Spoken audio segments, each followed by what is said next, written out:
Assalamualaikum warahmatullahi wabarakatuh.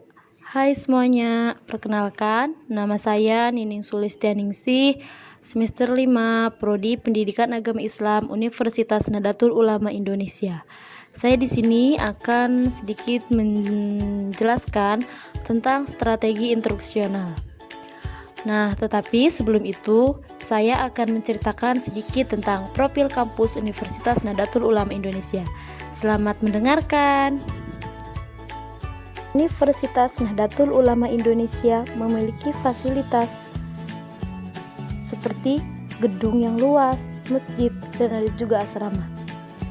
Kampus Universitas Nahdlatul Ulama Indonesia memiliki 3 regional kampus. Yang pertama yaitu Kampus A atau disebut dengan Kampus Pusat yang terletak di Jalan Taman Amir Hamzah nomor 5, Jakarta Pusat 10430. Kampus B terletak di Jalan Parung Hijau, Pondok Udik, Kemang, Bogor. Kampus C terletak di Jalan Kedoya Raya Masjid Al-Uhwad 2 nomor 2324 Kedoya Selatan. Untuk selanjutnya, saya di sini akan sedikit menjelaskan tentang apa sih yang dimaksud dengan strategi instruksional. Yuk, simak.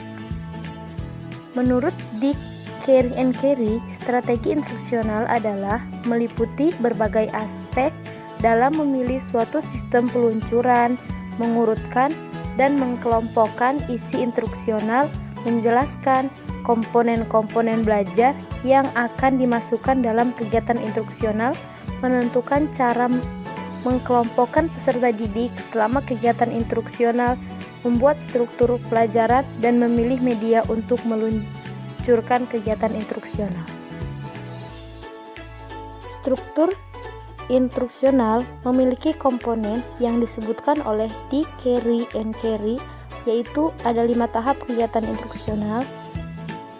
Di antaranya, yang pertama yaitu ada tahap awal kegiatan instruksional, kedua penyajian isi, ketiga partisipasi peserta didik, keempat penilaian, kelima dan kegiatan tindak lanjut. Nah, jadi dapat kita simpulkan bahwa yang dimaksud dengan strategi instruksional adalah pendekatan dalam mengelola isi dan proses instruksional secara komprehensif untuk mencapai satu atau sekelompok tujuan instruksional. Komponen utama dalam strategi instruksional yaitu meliputi yang pertama ada urutan kegiatan instruksional, yang kedua ada garis besar isi, yang ketiga ada metode instruksional, keempat ada media dan alat instruksional, kelima waktu. Yang pertama yaitu urutan kegiatan instruksional. Urutan kegiatan instruksional memiliki beberapa subkomponen. Yang pertama yaitu ada subkomponen pendahuluan, di mana di dalam subkomponen pendahuluan memiliki 3 langkah, yaitu pertama penjelasan singkat tentang isi pelajaran, kedua penjelasan relevansi isi pelajaran baru, ketiga penjelasan tentang tujuan instruksional. Yang kedua yaitu ada subkomponen penyajian, di mana di dalam subkomponen penyajian ini memiliki 3 tahap penyajian, yaitu pertama uraian, kedua contoh dan non-contoh, ketiga latihan, keempat tes formatif, kelima rangkuman, dan yang terakhir glosarium.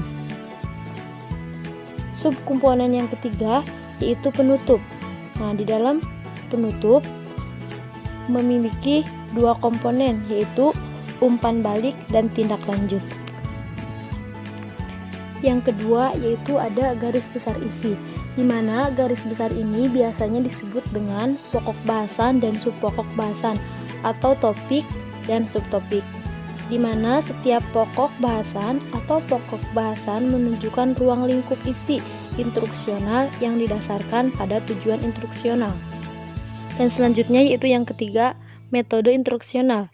Metode instruksional ini berfungsi sebagai cara dalam menyajikan atau menguraikan, memberi contoh, dan memberi latihan isi atau materi instruksional kepada peserta didik untuk mencapai tujuan instruksional tertentu. Di Sini selanjutnya yang keempat yaitu ada media dan alat instruksional, di mana media atau alat ini digunakan untuk meluncurkan pesan atau informasi dari pengirim kepada penerima pesan. Media yang digunakan untuk kegiatan instruksional antara lain yang pertama itu memperbesar benda yang sangat kecil dan tidak tampak oleh mata menjadi lebih besar, seperti penggunaan gambar atau film tentang perkembangan suatu kuman atau sel. Yang kedua, penyajian benda atau peristiwa yang terletak jauh dari peserta didik ke hadapan peserta didik. Yang ketiga, penyajian peristiwa yang kompleks, rumit, berlangsung dengan sangat cepat atau sangat lambat menjadi lebih sistematis dan sederhana. Yang keempat, yaitu menampung sejumlah besar peserta didik untuk mempelajari materi pelajaran dalam waktu yang sama. Yang kelima, yaitu menyajikan benda atau peristiwa berbahaya ke hadapan peserta didik. Yang keenam, meningkatkan daya tarik pelajaran dan perhatian peserta didik seperti penggunaan gambar berwarna tentang keindahan alam atau audio tentang cerita si Kabayan. Yang ketujuh, meningkatkan sistematika pengajaran seperti penggunaan transparansi, audio, dan grafik dalam mengajar. Yang kelima yaitu waktu. Komponen terakhir dalam strategi instruksional adalah alokasi waktu, yaitu penentuan jumlah waktu dalam menit yang dibutuhkan oleh pengajar dan peserta didik untuk menyelesaikan setiap langkah pada urutan kegiatan instruksional. Karena menghitung jumlah waktu yang digunakan oleh pengajar penting, artinya bagi pengajar waktu sendiri dalam mengelola kegiatan instruksional, karena harus dapat membagi waktu untuk setiap langkah dalam pendahuluan, penyajian, dan penutup. Selanjutnya yaitu menyusun strategi instruksional. Menyusun strategi instruksional haruslah didasarkan atas tujuan instruksional yang akan dicapai oleh kriteria utama. Penyusunan strategi instruksional didasarkan pula atas pertimbangan lain, yaitu hambatan yang mungkin dihadapi pengembangan instruksional atau pengajar seperti waktu, biaya, dan fasilitas.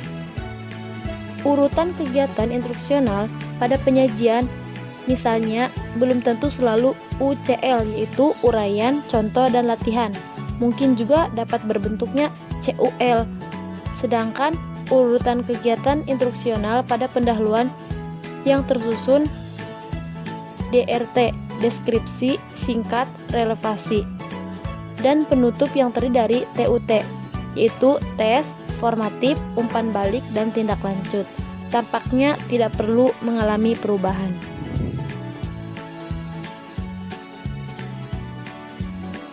Sekian dari saya, semoga bermanfaat untuk teman-teman semua. Bila ada salah, mohon dimaafkan. See you next time. Thank you. Wassalamualaikum warahmatullahi wabarakatuh.